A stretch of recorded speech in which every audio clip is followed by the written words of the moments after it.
Hey, this hangout is live. Yeah. Thanks for hanging out, everybody. Listen, we appreciate you showing up. We really do. Okay. Yeah. Yeah. That's what I'm talking about. I do have a car for John. For John! For That's John. what you yell as you run into Gen Con. For John! For John. Have you ever been yourself, Justin? Yeah, I was last year. I was supposed to go today, but my back said otherwise. Jury's got back. I do. Issues. I do. I got LA faced with the Oakland booty. That's true. And by Oakland booty, we mean back pain. We mean the bulging disc. Yeah. Between my L4 and L5 vertebrae. I have 4.5. bursitis in my hip, and my doctor, who I was finally supposed to see, who's theoretically going to give me a shot that'll make it go away, is out on medical leave. I'm like, doctor, heal thyself. Come on. And then heal me when you're done. And then he'll be.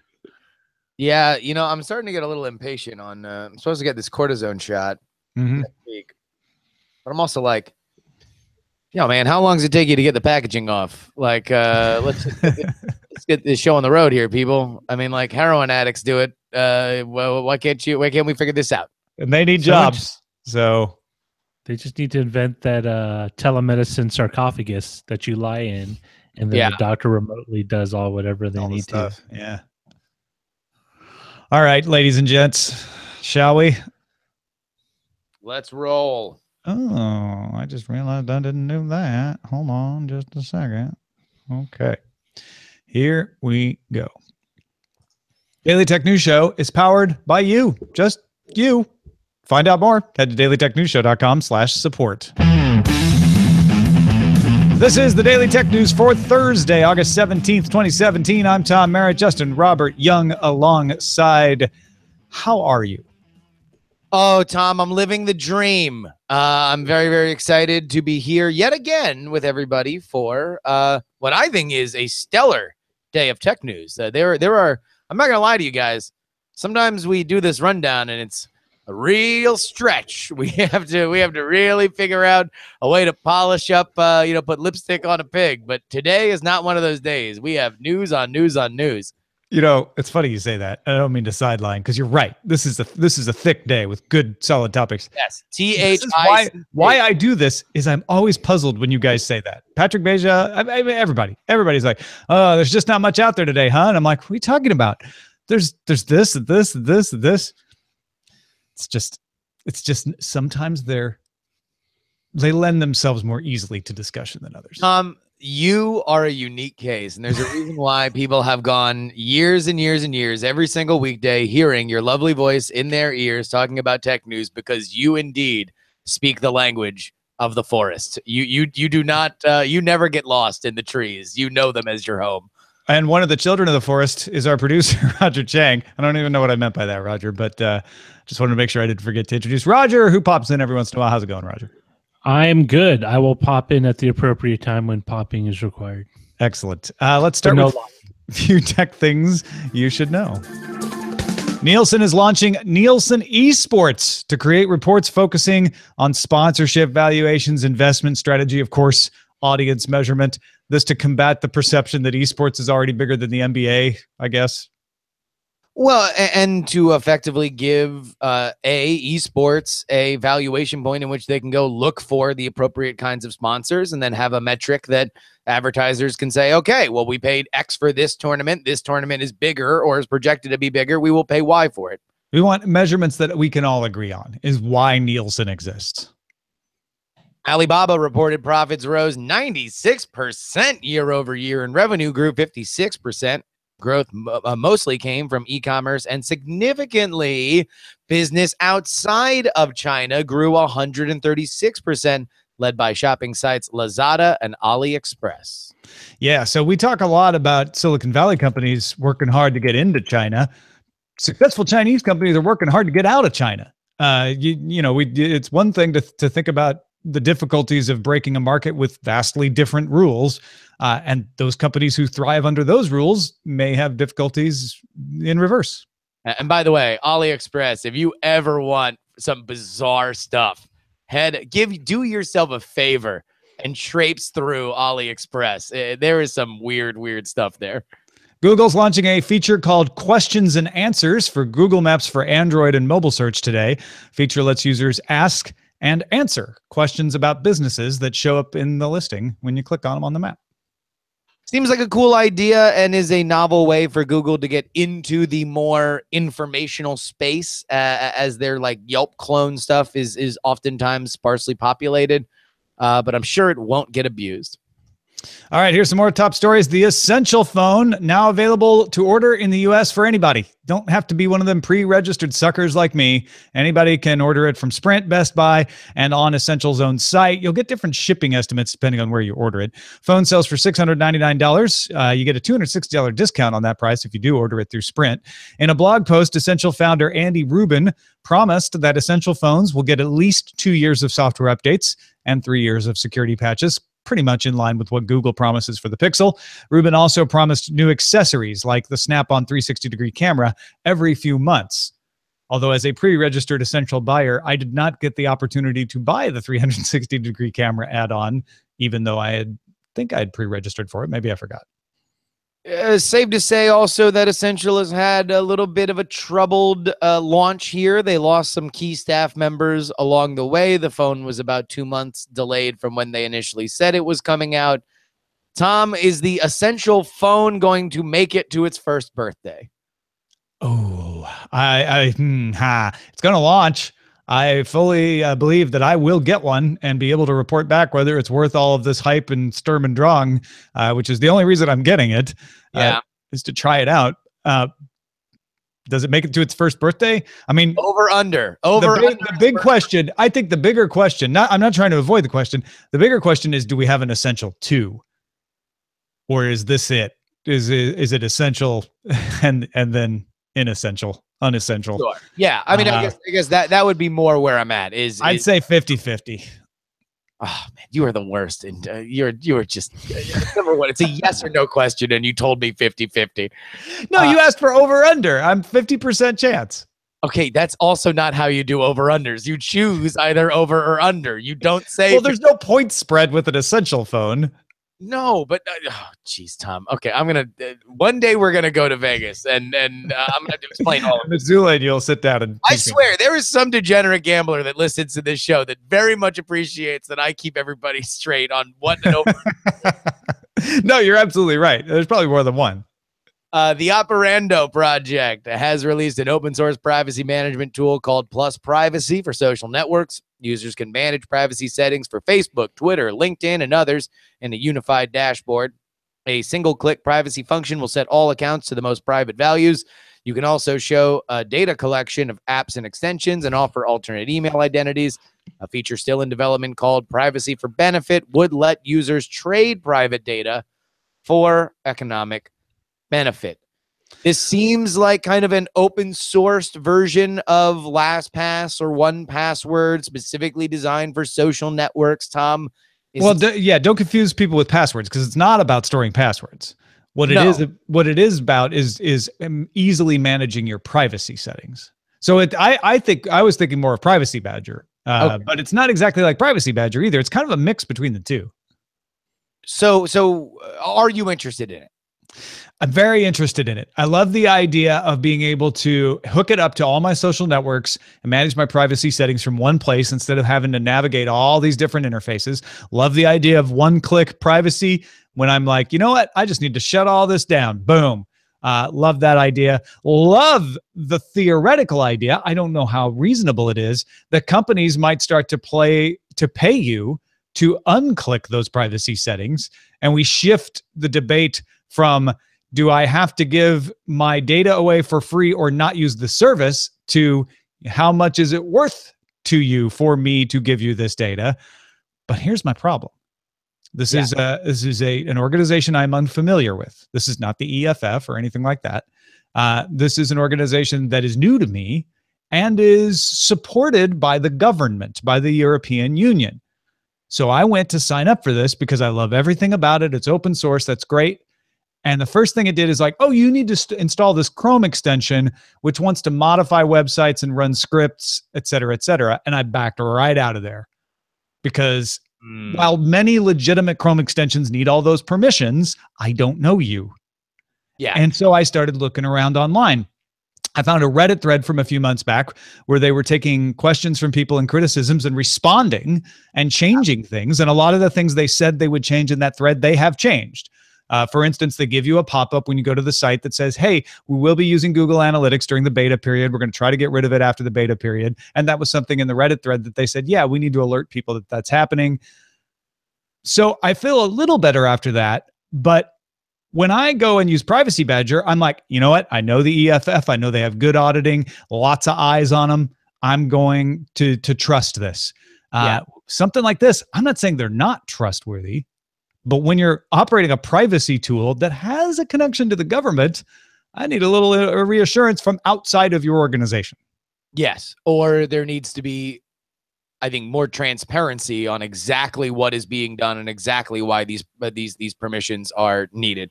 Obviously, when you're going to get into this world, you are going to need to be held to a higher standard because, you know, this is literally a who watches the Watchmen kind of situation.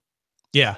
And it's, you know, it's exactly what I would do if I were wanting to gain access to a bunch of people's private information and social network passwords, is I create this. Now, this seems unlikely that they have gone to this length and gotten the government involved to make malware.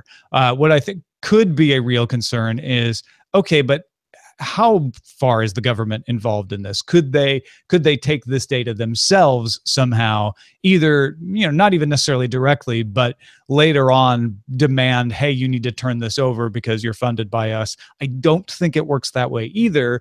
But what I'm saying is I'm ultra careful with things I don't know. So if you're on the Operando project and can explain and point to resources about this, or you're someone in Europe who's like, oh no, I'm very familiar with them, here's their bona fides, send it to us, feedback@dailytechnewsshow.com. I'd love to hear about it because I don't want to disparage them without knowing, but I just don't know. But until then, eyes on you, Operando. Eyes on you. Motorola published a patent for a method in which phone screens could detect cracks and apply heat to help repair the damage. The practice is called thermal cycling, and it changes material temperature rapidly. It'd be applied to shape memory polymer overlaying the LCD or LED display. On the one hand, how cool is that? Scratches just go away with a rub of your finger, which apparently can do enough thermal cycling in some of this material. On the other hand, this is not going to be as pretty of a screen as your Sapphire screen, right? No. And I don't know whether or not people are going to want to have it, specifically if it's by default. You know, there's obviously decisions that people make all the time to put, you know, screen protectors over the glass, or to have cases like I do on my phone to make sure that if it falls down, it's less likely to shatter. I don't know if we are at the place now where, let me ask you this question. What do you think is more likely? The consumer populace at large will want to sacrifice beauty for safety, or we will continue to evolve to either understand that we always need a case or that we can hold our phones better? I think it's more the second one. We will decide we always need a case, or even on top of that, companies will promote their pretty screens as being more durable and scratch resistant.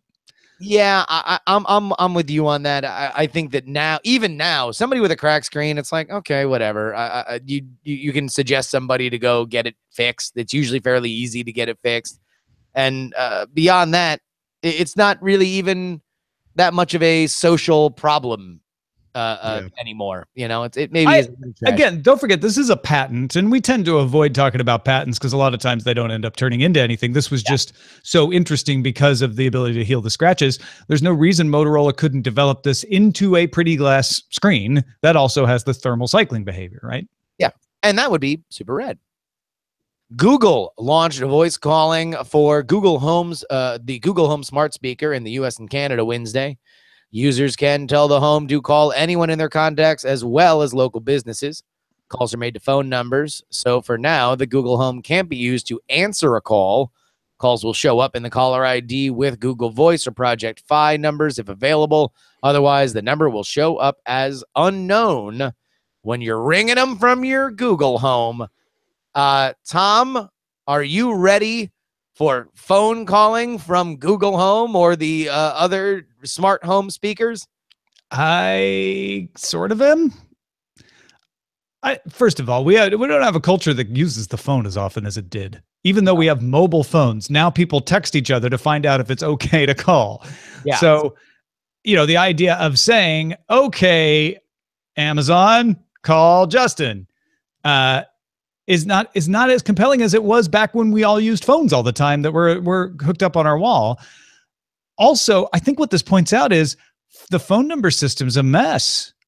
Yeah. Your phone number isn't portable. I mean, it can be, but you have to jump through a lot of hoops to make it that. I mean, I can make my Google Voice number forward to my cell phone number, and then that would allow me to show up as my Google Voice number, but I'd have to tell everybody my Google Voice number, and nobody remembers anybody's numbers anymore anyway. They just look up the name in their contacts list. And even people who have Google Voice or Project Fi can't use that number to call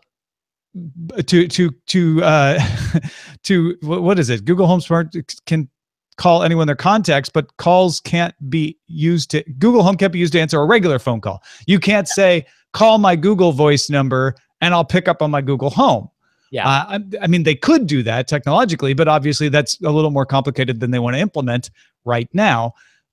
So I think there's generally like something to be done. Google Voice would be a good way to do it. That just says, hey, y'all just need one phone number that rings wherever. T-Mobile's been working on similar sort of situation, but it's all within the walled gardens. Google's only works within Google products. T-Mobile only works with T-Mobile products. Makes me wonder whether or not Apple's going to have an inside track if they want to go this route with the HomePod, because Apple has been working on the idea of, hey, somebody rings your number, it rings on your watch, and it rings on your computer, and it rings on your phone. Why not add the HomePod to that? The idea of fairly seamlessly switching from a call that you are on your phone on to a big, nice speaker seems like something that is more relevant in terms of actual use than saying, oh, I need to call somebody. Let me use this speaker that I've never tried before, where it's going to show up as unknown on their phone. Yeah, as soon as you have to start thinking about which number is doing what, it becomes less convenient. I would, you want to know what? Get me text messaging. I would so much prefer a better, as good as some of the voice technology is on these devices, I would so much prefer just being able to text message with people through my home. Amazon Echo Show does that. Sure. And I don't know. Do people use it? I got rickrolled by TextJeb the other day. He accidentally sent one to me.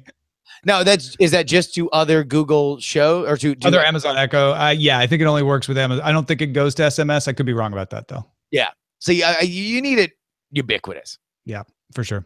Researchers working at the University of City and the Nanyang Technological University published a paper in Advanced Materials describing Zinc-air batteries that can hold 5 times the charge of a similarly sized lithium-ion battery. Now, Zinc-air, which is zinc and oxygen, in this case anyway, is often more expensive to make than lithium-ion. That's one of the reasons that it hasn't beaten out lithium-ion, but these researchers were able to make a Zinc-air battery that used low-cost catalysts, cobalt, nickel, iron, making them cheaper to produce than lithium-ion. So at the risk of going down the road we've gone down so many times before in the show, this is a very promising battery technology advancement, Justin.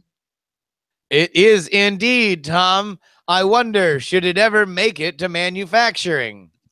The fact that it's lower cost is a good sign. Yeah. The fact that it can hold more charge in the same size is a good sign. I would not be shocked to see this make it into some cars within the next, let's say, 5 years. And the profit motivation is there. We are at a very, very interesting time where a breakthrough in battery technology will be very handsomely rewarded in not only consumer electronics, but really so many different facets of modern life. But let's be honest. This isn't it, is it? I mean, listen, hey, Tom, over under, will this ever become a thing? Wait a minute. How, if there's no points, how do I go over or under?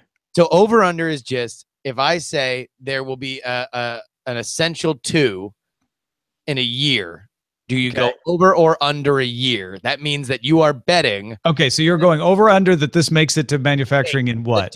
Yeah, you're going over or under on the date. And what's the date? A year from now. A year from today. Zinc-air batteries?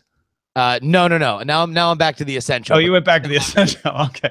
All right. So yeah. So August 17th, 2018. Is there an announcement for an essential 2? Under. There we go. See. So you're saying there'll be sooner. That there will be one sooner. There will be within a year an essential 2 announced. It'll never be manufactured. No, I'm just kidding about that. I don't know. And it'll have batteries. And I'll go over on the 5 years for the Zinc-air battery. There we go.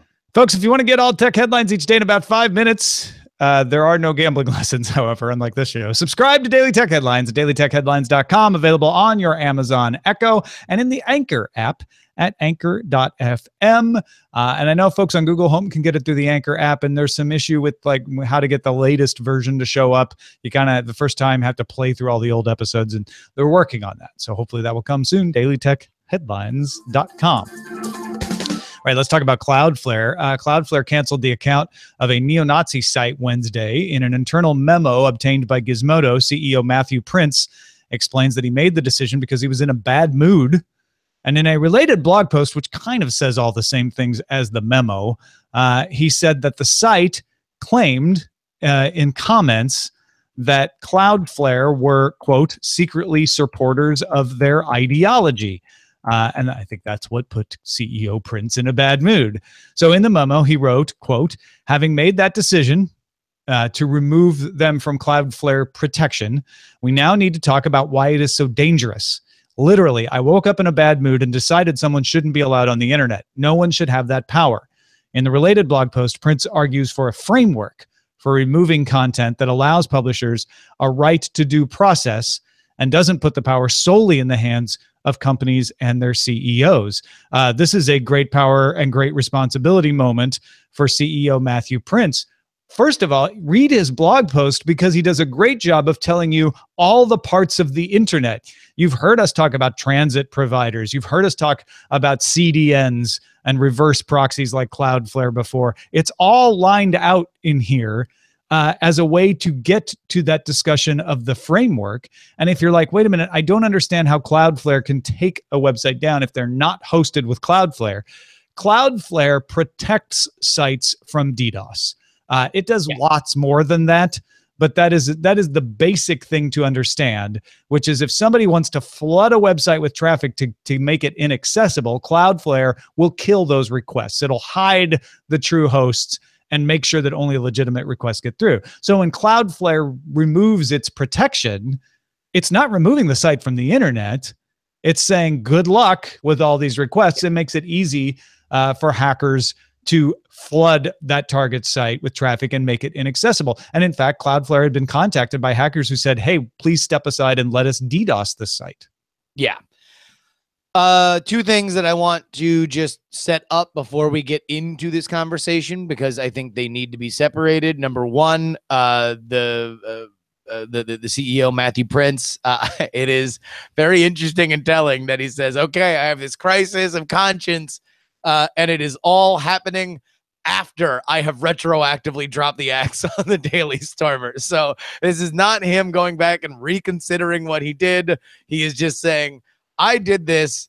I feel conflicted about it. Not so conflicted enough to put them back on the this. I mean, my reading, I don't want to speak for Mr. Prince, but my reading is I still don't want them available on the internet, but I shouldn't get to make that decision on my own. There should be a better process. That's what I'm saying. That's what I'm saying is that it is telling there. Now that we've said that and we've reveled in the fact that the Daily Stormer, which for the record, I think Tom and I can agree is an odious bag of poop.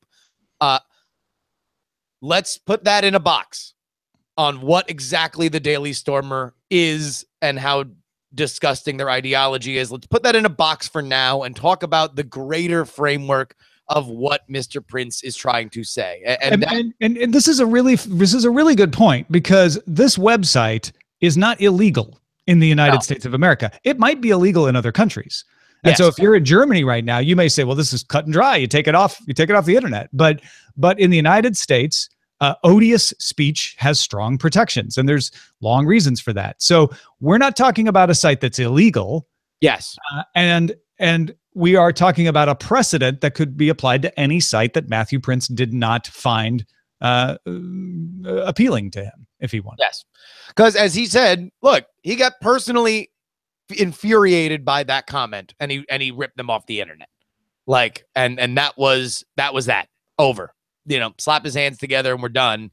And he thought that was far too easy. Now, let's get to what he wants to do. He makes a really big point in this blog post to say that the standard by which we need to look at these things is not free speech, but due process. That free speech is not universal throughout governments on the planet Earth.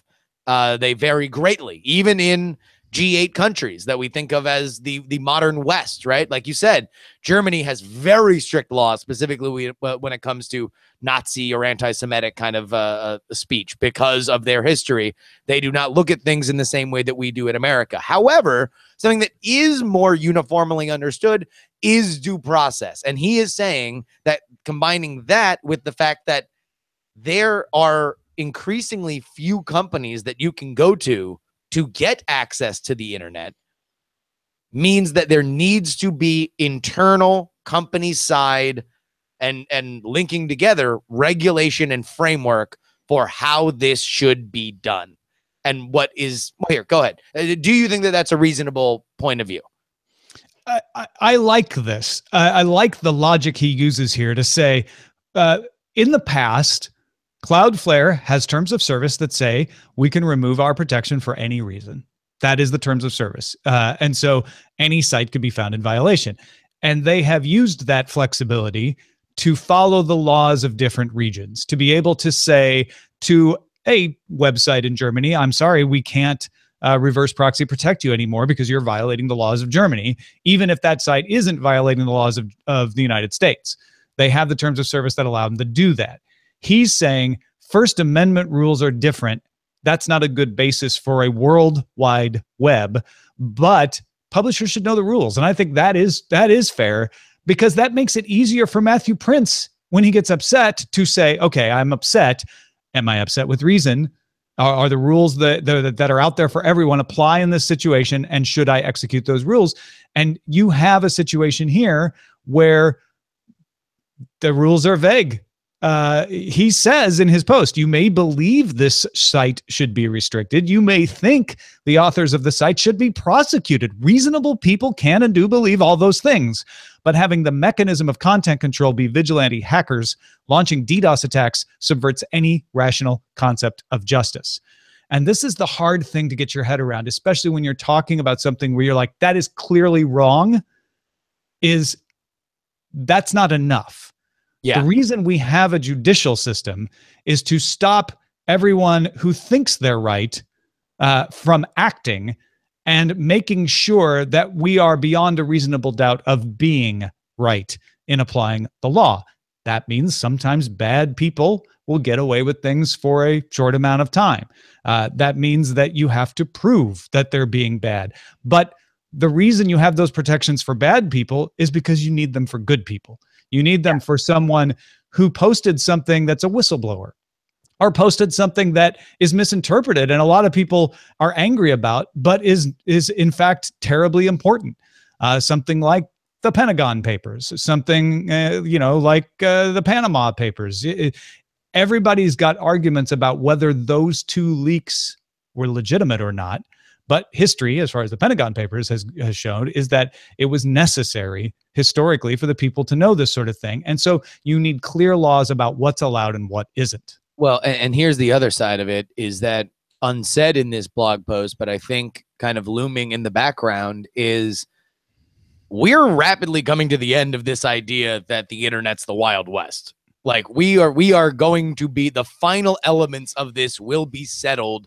And that means the lawman will come to town. And if you do not have your house in order, and you cannot show that, hey, look, no, we have protocols in place. We understand what this stuff is. It serves the market well enough, and everybody kind of understands the bargain as they come in, then this will be an opportunist politician's point of view to say, listen, if these people cannot regulate it themselves, then the government needs to step in and make sure that these kinds of sites are off the internet. And this is the same kind of problem that came for the entertainment industry, that came for movies before Jack Valenti started the MPAA. And you can think a million different horrible things about the MPAA, and I certainly did as a youth loving independent movies in the 90s.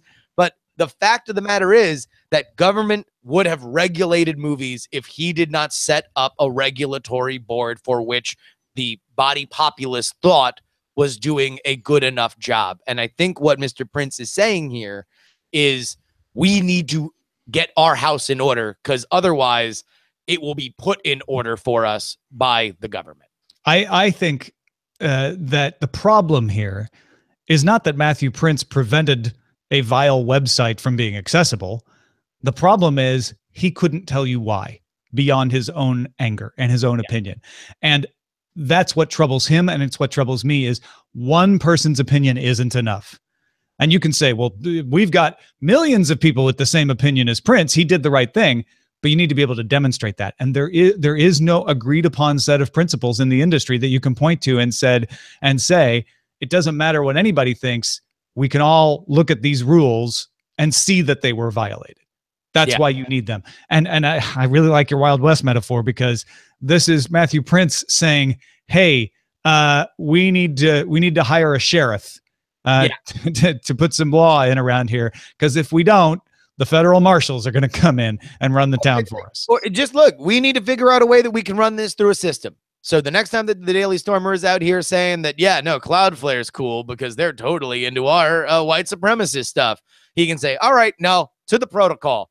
Protocol says this, you did this, you violated this, now we're taking you off. Here's your receipt. Or if the opposite is true too, if you leave a website like that up and people start criticizing you or claiming that you're doing it because you like them, you can point to the protocols and say, no, we hate them, but the protocols say this. And they haven't violated those protocols. Like, it works both ways. Sure. And you know, what those are is a very interesting discussion. But, you know, at the end of the day, something's got to give.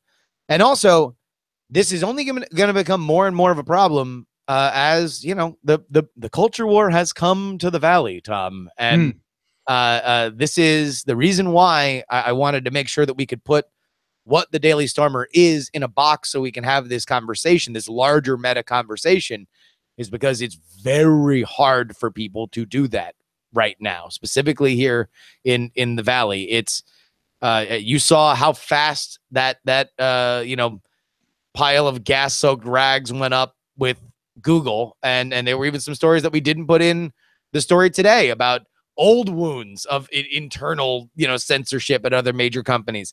This is a huge conversation that is happening right now, and I think for Matthew Prince, it's wise to say, hey, look, let's separate our principles from the framework. The framework should be what it is, and then we should wrap our principles around it, as opposed to the other way around. Because when at a time when people can't agree on where the line is. You know, you need to start having that conversation, because the problem isn't the obvious ones. The problem is never speech you like. The problem is always, should you be protecting the speech you don't like? Because that may be your speech you like may be what someone else doesn't like, and you'll need that protection. I mean, look, you know, I saw a thing today or yesterday where, you know, the ACLU, which has certainly gotten a tremendous amount of good press and had record-setting fundraising through the beginning of this year, with some of Donald Trump's executive orders, all of a sudden, you know, something that I always remember, the earliest memory I ever had was of the ACLU was, hey, look, they stick up for free speech, and you know, they even stick up for the KKK when they want to do it, because what they care about is free speech. And yet now, in this climate, you know, you wonder, I saw a tweet today like, oh, I don't know why the ACLU sticks up for the KKK, and it's like, well, listen, right now it's we are in a very, very volatile place in terms of us understanding where that line is. But to bring it back to technology.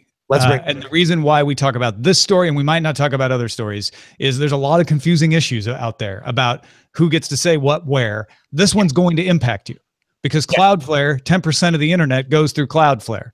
And Cloudflare is a site that can decide whether you get to see a website or not. Yeah. And so I would like to applaud Matthew Prince for coming out of this saying the real issue isn't what I just did. The real issue is that I was able to do it. And I don't have good justification for it that is external to my own opinion. Yeah. And I totally agree. I think that this kind of stuff is necessary because, again, it's only a matter of time before somebody does it for them if they don't do it themselves. Hey, thanks to everybody who participates in our subreddit. You can submit stories and vote on them at dailytechnewsshow.reddit.com and facebook.com/groups/dailytechnewsshow. Even got some folks helping troubleshoot feed problems and stuff in there. So that's turning into a really cool group. Facebook.com/groups/dailytechnewsshow. Thanks to all the folks volunteering to approve people and keep that conversation going.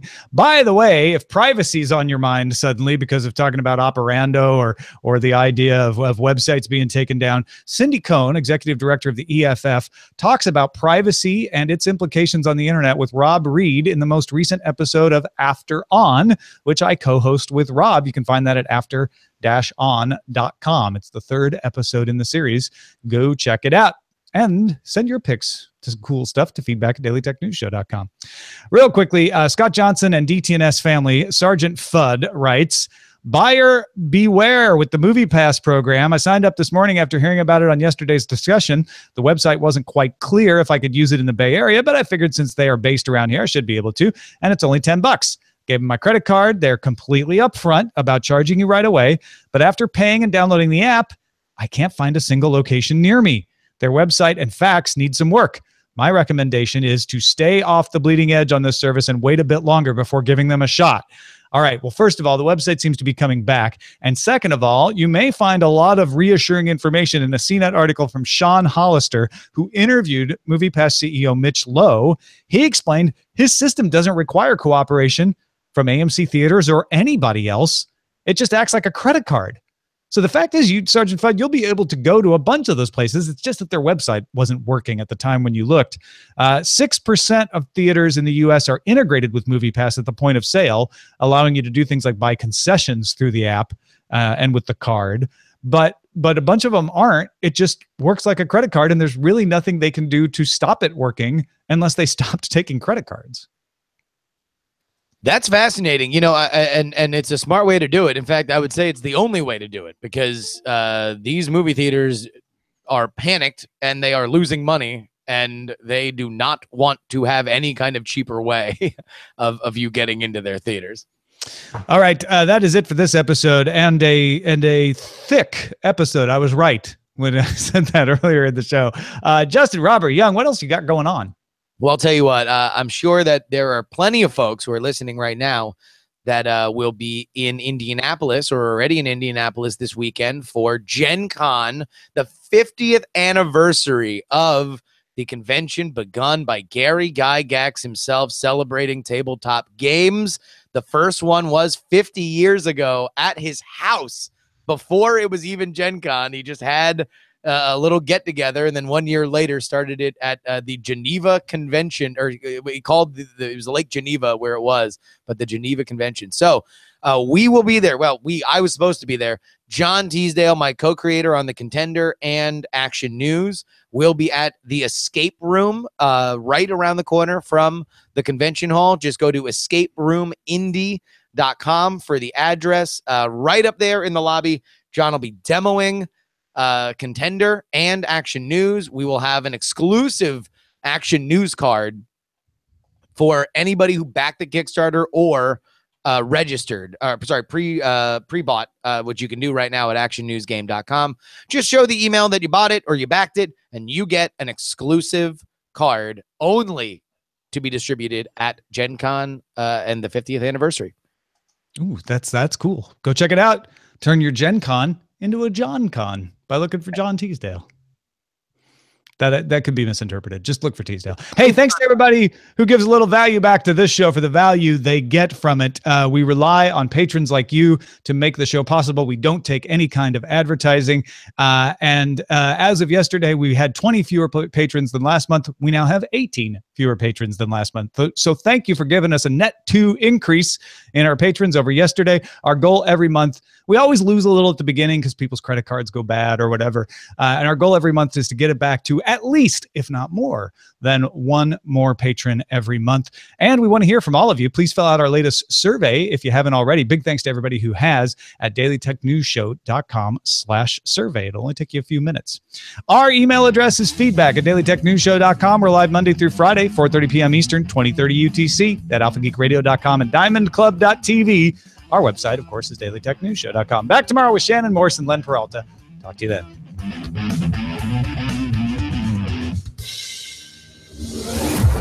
This show is part of the Frog Pants Network. Get more at frogpants.com.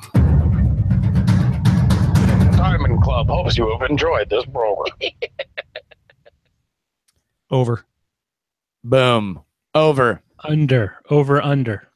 Have you? Over 30. Is Darren going to get back on the show now that he's back? Yeah, actually, he emailed yesterday into the show. I don't know if you heard that. I was like, you should get that good-looking hacker guy back on the show now that he's finished hacking across the planet. So we're figuring that out right now. But yeah, he's coming back. Good. Yeah, I got to catch up with him Monday. Oh, sweet. He's living in Oakland now. Me and Darren, we'll be hanging out all the time. It's going to be great. The nickel dime. All right. Yeah. Actually, I will be right back. All right. All right. He's got to go take his pills. I need to eat so I can take my pills. Why didn't I get your Google Home call? I'm in your contacts. Should we wait till he You gets know what back? that's a reference to?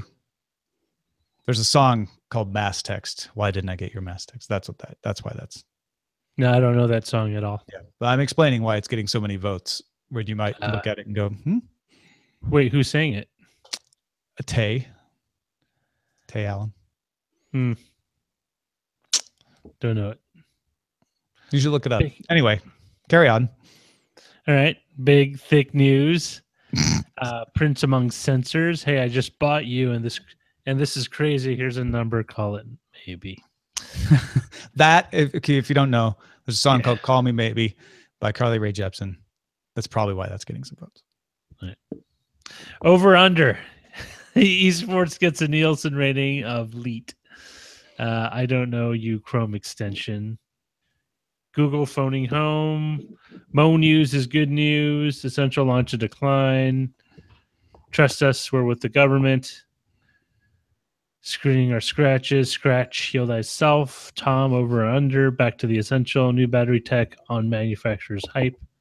Oh no, new battery tech only manufacturer's hype. With great power comes great responsibility. I like that one. Matthew Prince's anger cloud flared up. Storm clouds over the internet. The tale of two powerful. Do you see any that you like? And you don't have to read through all of. There's a lot today. This is great. I know. It's CloudFlare. I have the power. Cloudy without a chance of storm. Silly screen. Cause like silly string. I like storm clouds over the internet. No, I don't like that one at all. All right. I don't want anything with storm in it. Okay.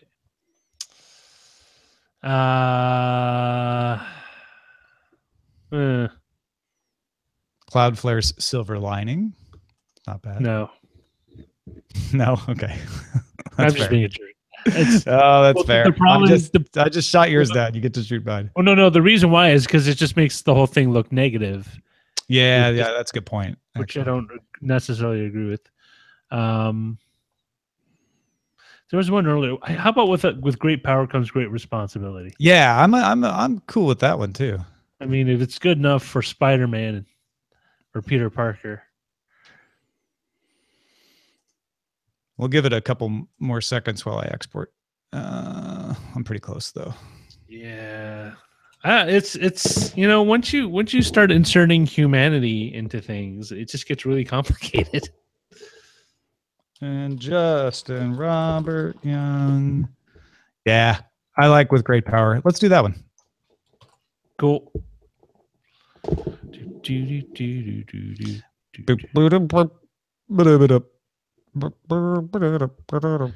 wonder if people had this kind of existential, like, thought process when, like, radio. It was like, I'm a radio broadcaster. I gotta think about what I say. Yeah, no, they did. No, but I mean, like, thank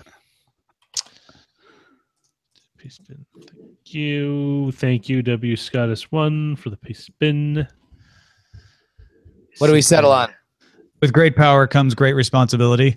Nice. Although BioCow just submitted with cloud power comes great responsibility. I saw a good cloud one.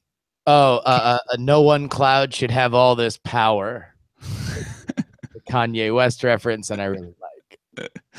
That's tempting. Although looking at the one votes, odious bag of poop. Swipe to heal. Well, I'm exporting. I'm leaning towards with great power comes great responsibility. I'm willing to edit to with cloud power comes great responsibility.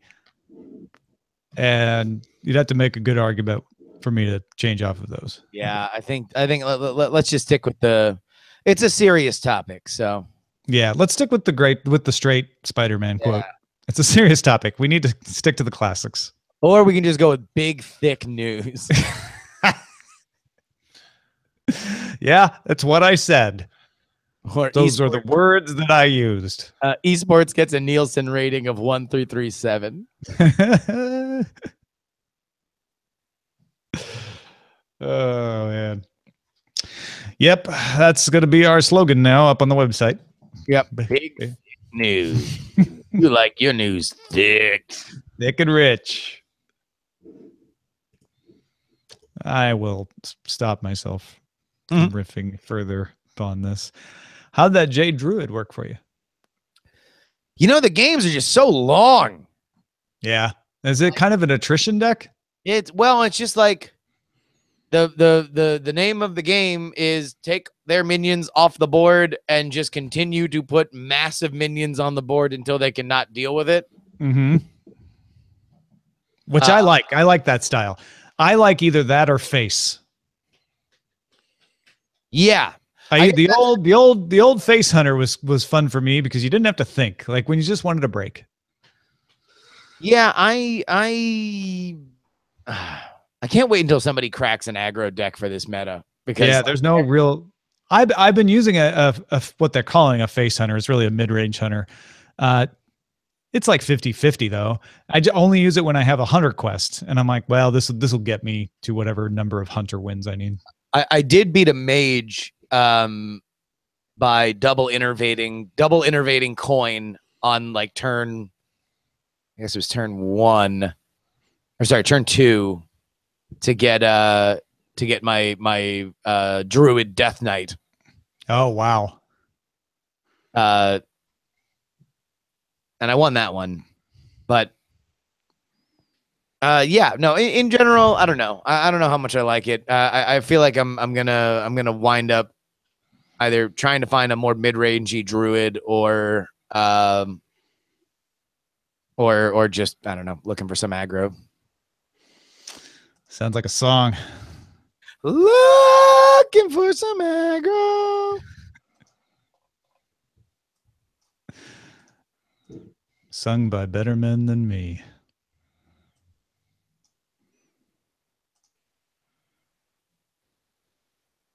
Is news an acronym? News? Never enough wasabi sauce. Never enough wasabi sauce. It's the news. That'll be our slogan after thick news goes away. Dense, thick news stories. DTNS. Sorry about that. That's me. Gonna give me a takedown notice. Nope. You mean takedown? I'll tell you what. Tell you what, this Cloudflare blog, in addition to the other things that it is a really good listing of all the parts of the internet. I still keep going back to that, like content creators, platforms, hosts, transit providers, CDNs, DNS, registrars, registries, ISPs, recursive DNS like OpenDNS and Google, and browsers. It's all the parts. Yeah. Should do a top 5 on that. Top 5 parts of the internet, as identified by an angry Matthew Prince. Oh, Mass Tech. I see the song. I've introducing Roger to the Mass Tech song because there was an allusion to it in one of the headline submissions. Oh, really? And he was unfamiliar with our dear Tay. With Tay. Why did I get your mass text? I'm in your contacts.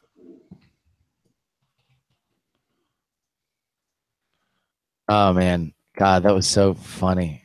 2013 already. Wow. 4 years? 4 years?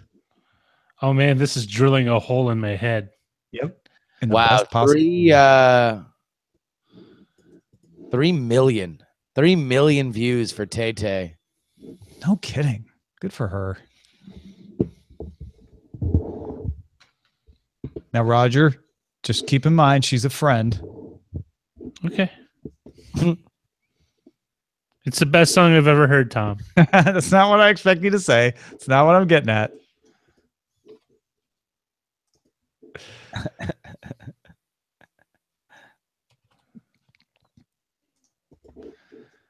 I won't say anything. Just wanted you to get the reference. That's all. All right. I got it. Got it. Yeah. Oh, man. Mass text. So good. All right. Look at this.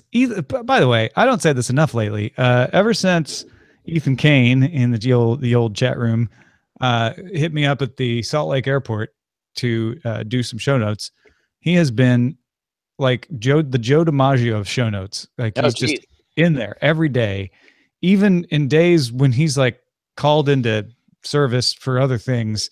He makes it happen, and most of the time before I even post the dang thing. It's already in there. It's amazing. It's great. Also, Ethan Kane saying that Tay Allen is the traditional first guest of the year on the Ritual Misery podcast that he hosts.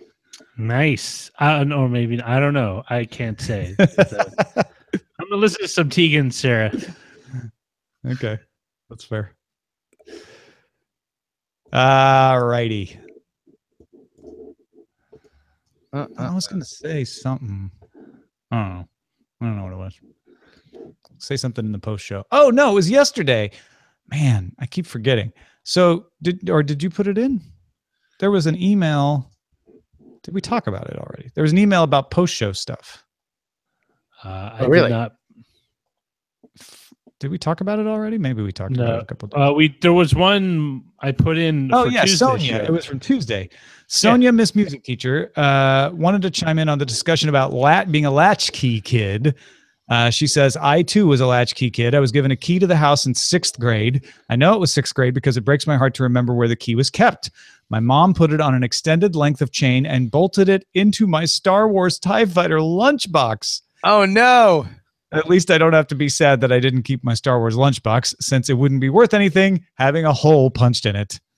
Oh, man. Yeah, no, I had a little key fob thing, like a little just to hold it. No shoelaces around the neck or string around the neck. I also had money, so when I went home in 6th grade as a latchkey kid, I would stop by the corner store and grab a Tahitian treat. Because Roger grew up in Tahiti, or because I like Tahitian treat. I would always just have the key on me, and usually somebody might be home. Yeah, that was the case. I had a key, but a lot of times my mom was home, or one of my brothers or sisters was already home. Both my parents worked. Didn't get home until 6 or 7. But yeah, and also I lived so close to the school, there was nothing fun for me to stop into on the way home. I just went home. Oh, there was so much. We had the creepy guy in the van that gave out the KMEL 106.1 stickers. that I told Tom about. There's also the playground with the it had an old F8 decommissioned F8 from the Navy. That was just like a playground thing. You could sit in it and stuff. Some kid got stuck trying to crawl from the intake in the front to the engine in the back, so they cemented the whole thing shut. And then they had to remove it because of lead poisoning. Then there was the swimming pool, the public swimming pool, and then there was the Stern Grove, huge park. I had a couple of friends in the neighborhood, so we just hang out after I got home. Oh man, those are the days. Those were the days when I could come home. Those were the days.